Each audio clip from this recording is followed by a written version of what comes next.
All right. And I'm on today with Pastor Darrell Scott. He is an advisor to President Trump. How are you today, sir? Good, man. Good. How about I'm doing yourself? well. I'm doing well. Thank you for asking. I very much appreciate it. So I've been looking forward to talking with you. Obviously, this is a crazy, crazy election cycle. I do want to say congratulations on the primary wins yesterday with Nikki Haley's departure. Trump has now secured 1,059 of the 1,215 delegates that he's going to need to formally secure the GOP nomination, and now he's the presumptive nominee. If you had to guess, I mean, what are the campaign's top priorities right now coming off this primary victory? Probably immigration and then the economy. Uh, um, I would think that should be his primary targets because that's something that all Americans are feeling the repercussions from. This illegal immigration has gotten way out of hand, and the economy, everybody's pocket is still suffering. In fact, I rode past a movie theater the other night on my way home, and I looked and said, wow, that movie theater is closed down. It was one of the major ones in the area, but it's closed down. People just can't afford to go to the show anymore. And it's just things like that that we can see on a regular basis that we know this economy needs some repair. Yeah, this economy needs a lot of repair. You know, they'll tout the month over month inflation and say it's largely remained the same or gone down, but year over year, I mean, it's still increasing slightly. And overall, Yeah. I mean, since Joe Biden's taken office, people can just go to the grocery store. Eggs are more expensive, food's more expensive, going to restaurants is more expensive. Everything is more expensive than it was when he took office. So even though they're manipulating this data for the purposes of the election, I mean, the everyday Americans can see it and feel the pinch in their pocketbooks when they go to do normal activities. And I think when we do a side-by-side comparison, and this is my perspective, and I'm guessing from poll numbers, a lot of people agree, but do you think that when people go to the polls en masse this fall, they'll be able to see that at least economically things were better under Trump than they are currently? Oh, absolutely, man. People vote their pocket. Women vote their pocketbook. Men vote their pocket. That's just the way it is, man. You gauge the condition of the country by economics, by your financial situation and the overall financial situation in the entire country. Man, look, last night I was coming home from a basketball game and I stopped at McDonald's. I bought the lowest item on the menu. I bought two hamburgers, not cheeseburgers, not Big Macs, two hamburgers, $4.98. Now, you got to understand, I'm still locked in the fact that when I was growing up, a hamburger from McDonald's was 18 cents. They used to have a commercial that you could buy a hamburger, fries, and a pop and get change back from $1. Now I'm fussing with the lady at the line. $4.98 for two hamburgers. Don't you know? And she's like, look, man, $4.98. That's all I know. And that's just an overall condition of the country. And that prices are high everywhere. The cost of living has to be enormous. We're getting less bang for our bucks. And when we have a candidate that has proven that he can and will at least endeavor to do something about this, we got to go with that guy, and that guy's President Trump. So I got to ask you this, and this is something that's come up in conversations I've had with other people. So after President Trump was elected, we all know at this point there were elements of the so-called deep state that sought to sabotage him. I say so-called because it's gone under various names over the years. We had the Russian collusion hoax, we had the Ukraine hoax, we had impeachment, we had the 2020 election chaos, the January 6th setup. There was a second impeachment after January 6th. These people have vowed essentially to never let him back into office again, which means that there could be some surprise attack coming between now and Election Day. They're going to try something to stop him because even these four sets of criminal indictments with 91 counts are not having any impact. His support is only growing each time they indict him. So, I mean, how is the campaign preparing for this type of scenario? I mean, to be quite honest, President Trump, the campaign, they're always in defense mode because of the fact that there's always an attack against him. I think they pretty much laid most of their cards on the table. They're trying to come against him personally. They're trying to come against him morally. They're trying to come against him professionally regarding his businesses. So all their cards on the table, and they probably thought that he would have been out of the race by now. You know, they came with these documents nonsense, and then they're coming after his businesses in New York, and then they propping up these psycho-looking ladies talking about he did something to them. and they're throwing everything up against him, and nothing has been able to stick thus far. They thought they would have him with the Georgia indictments, but now we see that there was some chicanery involved in that with Fannie Willis and her lawyer. But they're also talking about her possibly colluding with the White House, because they're calling into question her and his, Nathan Wade and Fannie Willis's visits to the White House, that they were coordinating this through the Biden campaign. And so it's as if they're resorting to underhanded means to come after him, but these underhanded means are being exposed. And I think the craziest thing with all of it is that the pitch to the American people is that this administration, the Biden administration, has the best policies for America, and that it's so easy to choose between extremism or normalcy. If that's the case, if it's such a slam dunk and they're so much better than the alternative, why would they have to go through all this to try to stop somebody that they should easily be able to beat? See, here's the thing. They're actually playing against themselves, because when you go into a new election, you try to look at the condition of the country. And you can't blame this on the guy from 4 or 5 years ago. Do you understand? When President Trump came in, he was coming in right behind Obama, so he could talk about Obama's policies. But Joe Biden, you're trying to come in behind Joe Biden. You can't keep trying to go back to 2020 and talk about Trump, whereas Trump can talk about your record for the last 4 years.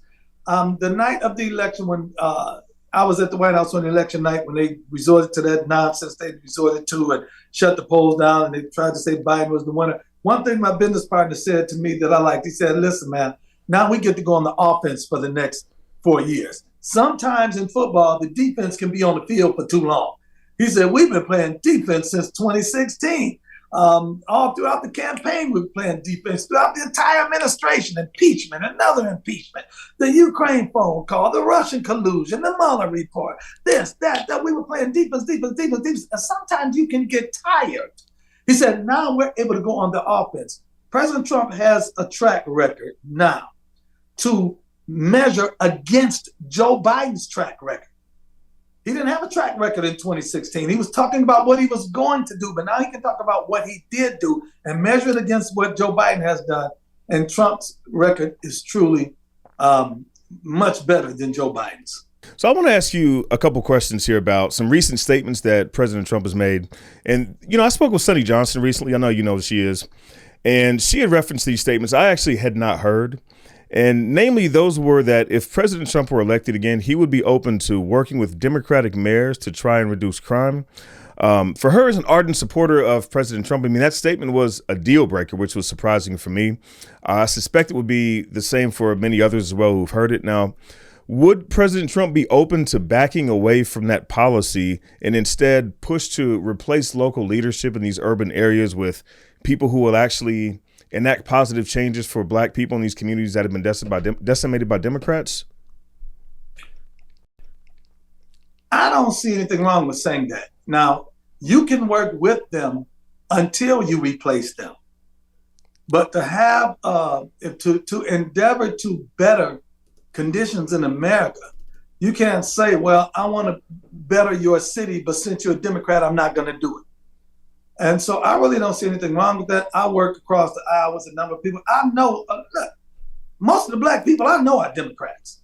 I have to work with them in the city that I'm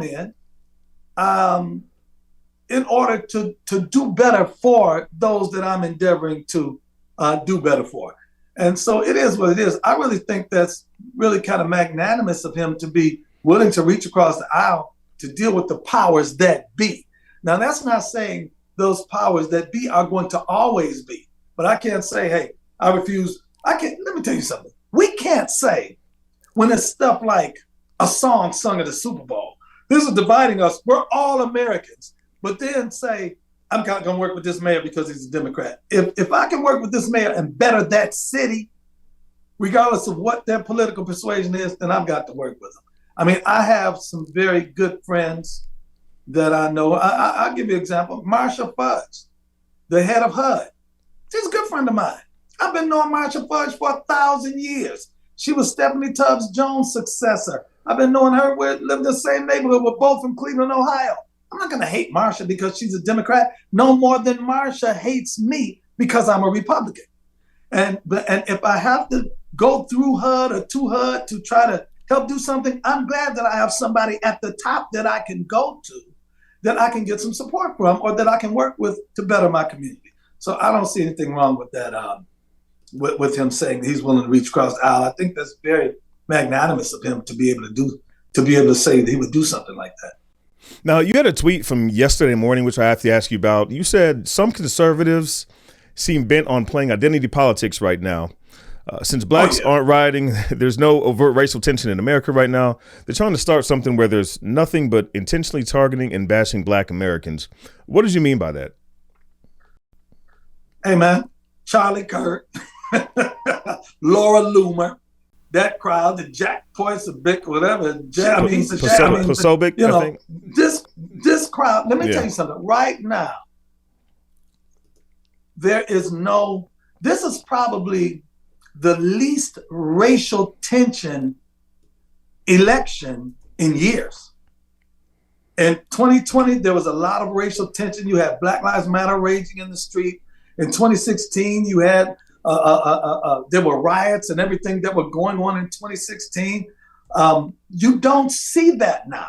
There's actually a truce between these factions, on the blacks and whites, and now you have those such as Charlie Kirk, such as Laura Loomer, that are trying to basically start something where there wasn't nothing, and start for whatever reason randomly and indiscriminately bashing the black community under the guise of politics. And so they'll mask their animosity towards the black community in political terms. But those of us that are have any type of enlightenment can see it for what it really is. Watch this, Adrian. You can attack a policy without attacking a people. You and I are both anti-immigration. Anti-illegal immigration, right? But I'm not going to sit there and say, anytime I see a Mexican or anytime I'm seeing a Hispanic, I'm wondering, did they sneak into this country illegally? I would never say that. But I can say I'm against anti-immigration without demonizing a culture or race of people. You can be against DEI without saying, every time I see a black person flying a plane or I see a black woman in customer service, I'm wondering, is this black person there because of DEI? You're trying to demonize us as a people. And we see that crap for what it is. He's harboring some inherent inner racism and some white supremacist features. And then I used to getting pushback. And so, but I'm pushing back. He keep talking, I'm gonna keep talking. And it is what it is. Laura Loomer too. And Laura's a friend, I know both of them. But she puts a tweet out, shows a picture of Alvin Bragg, Letitia James, Fannie Willis, and a black judge, Cheatham, I think is the name, and says, have you noticed that there's a certain demographic coming against Trump? Insinuating there's black people.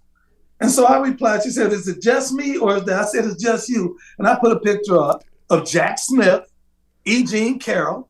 Who was the other one? Jack Smith, E. Jean Carroll. I put some others, Michael Cohen, Stormy Daniels, Cassidy Hutchinson, and others. I said, no, you're trying to act like only black people are coming against Trump. And then white folks have been coming against Trump since he took office. Why are you doing this? Why are you trying to play this identity politics and make black people be what's wrong with America or the face of the enemy of the Trump campaign or America First? I don't like it. And it's coming at such a wild time because President Joe Biden's support among black Americans has been plummeting. I mean, he won 2020 with 87% of black support. Now that's down to 63%. There's a real possibility that Donald Trump could walk away with a historic proportion of the black vote. But these type of comments, and I don't think people understand this, these type of comments work against that narrative. We have a large group of people in the conservative movement who constantly say, get off the Democrat plantation, why don't more black people vote Democrat? But then they point literally to these types of comments. I had somebody send me a video of somebody the other day, last week, somebody I'm sort of working on in terms of abandoning progressivism and at least coming more toward the center. But he's sending me content from things that conservatives are posting online that are literally working against the very thing that we're trying to defeat. You're absolutely right. I mean, I was at a basketball game, and a guy that I was been working with some guys in Chicago that are trying to come over to this side. They send me this nonsense with Charlie Kirk bashing Martin Luther King. And I'm like, man, for what? And they're like, man, bro, what's up with this? We supposed to come stand? You stand next to this? You in agreement with this? This one of your boys, ain't it? I'm like, man, oh hell no. Why I got to sit up here? And it's bad enough and hard enough for people such as you and I as it is. They can say what they want to. They're not a part of our community. I live in the black community. My family, my friends, part of the black community. I pastor a church in the black community. Y'all can sit over there on another side or do things like that and say things like that because you're not a part of this community. You don't have to be confronted with these statements and this dynamic by people that say, man, how can you be a part of this? Are you standing next to this? You associating with people like this? So that's why we have to disconnect ourselves from it. And then when I look at the possibility of this harming Trump's black vote, I've got to separate Trump from it and let him know this is not indicative of him, nor is it indicative of the entire Republican Party. I refuse to try to brand the party. But there are a few bad apples that this reflects them and maybe a few people that they associate with their kind. But it's not everybody. But they're making our job hard enough, man. It's hard enough as it is for black conservatives to let alone have nonsense like this, unnecessary, unforced errors that we have to deal with. Now, you said a couple of weeks ago that black Americans were going to vote for Trump in record numbers, but that's not going to translate down ballot. Why is that? If they keep this crap up, it won't. Because what's going to happen, it's easier to win black Americans to President Trump than it is to win them to the Republican Party. So Trump is the attraction. There's nothing about the Republican Party right now that's endearing blacks to it, that are saying, oh, the Democrats are so bad, I'm going to vote Republican. No, what they're saying is Joe Biden is so bad that I want to vote for Trump. And what will happen, they will vote for Trump at the top of the ticket and continue to vote Democrat down ballot, even if they have to write Trump's name in, or they'll leave. They won't vote for Biden, which will by osmosis or indirectly be a vote for Trump. But down ballot, they'll vote the rest of the Democrats because of people like Charlie Kirk, because of the statements that people like Laura Loomer make. They'll say, man, I ain't fooling with them. I mess with Trump. I mess with Trump, but I ain't messing with the rest of them because they got racists like that over there. And they got racists like this over there. And that's what happened. You watch and see. And Trump will win, and people down ballot will lose because of the statements of people like Charlie Kirk. So let me ask you this. So what sort of black outreach initiatives are currently being planned to help Trump shore up the support in winnable districts and winnable areas that he could win to help propel him to victory this fall? Well, we have an initiative that we're working on, that we're putting the finishing touches on. I've alluded to you about it in private.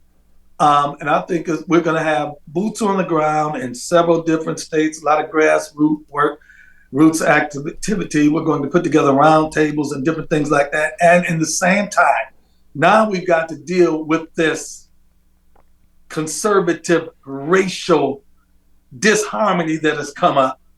I mean, that's actually something that we wouldn't have had to deal with 6 months ago, not 3 months ago, but ever since the nonsense, this is now an elephant in the room that we have to deal with as well. But yeah, we have a lot of things coming up. We're putting the finishing touches on some stuff. You'll be the first one I'll send everything to, and then you'll come on and talk about it. But believe me, there's some things in the mix that we want to roll out. Now that the general is just about settled, now it's time. To be quite honest, we didn't need all that during the Republican primary. Do black people vote in Republican primaries? I don't know. But the black vote is not as critical in Republican primaries as it will be in the general.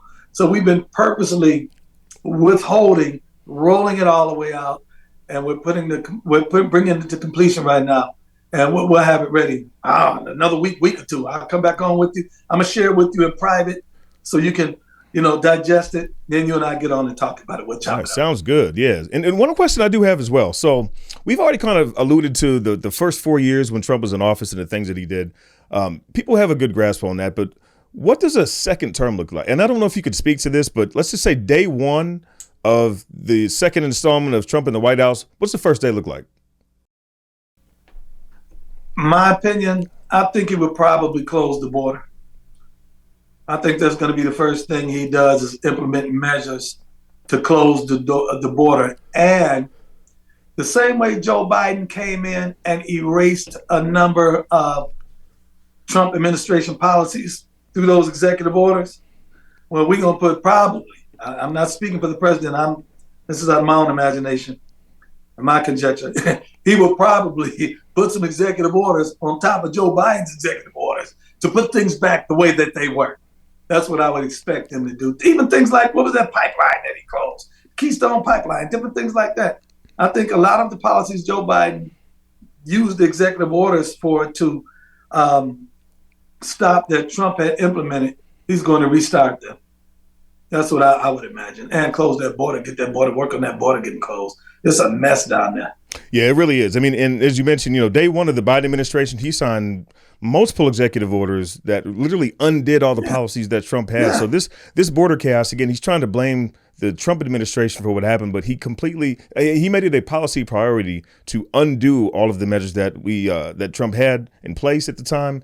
And now we've seen what the chaos is. We've had over 10 million border encounters now, and a massive crisis that's costing us $151 billion a year. That's expected to skyrocket up to over $180 billion a year now just to fund all of this. And obviously, the more people that keep coming over, the higher that number is going to go. Yeah, absolutely. And, he's trying to blame Trump for it. If that's the case, why, when the immigrants began coming over, they were saying, thanks, Joe Biden. Remember that? Yeah. They were thanking Biden. They weren't thanking Trump. They were thanking Biden for opening up those borders and providing a way for them to come in unhindered, unrestricted. Awesome, man. Well, Pastor Scott, thank you for coming on with me. For anybody who wants to reach out to you, to yell at you, where can they find you? Hey, man, find me on Twitter. What is it? I think it's at Pastor D. Scott. I think that's what it is. Just hit me up there. I try to respond, reply. They can DM me, whatever. I try to respond to people. And if the clowns come over, they get dealt with.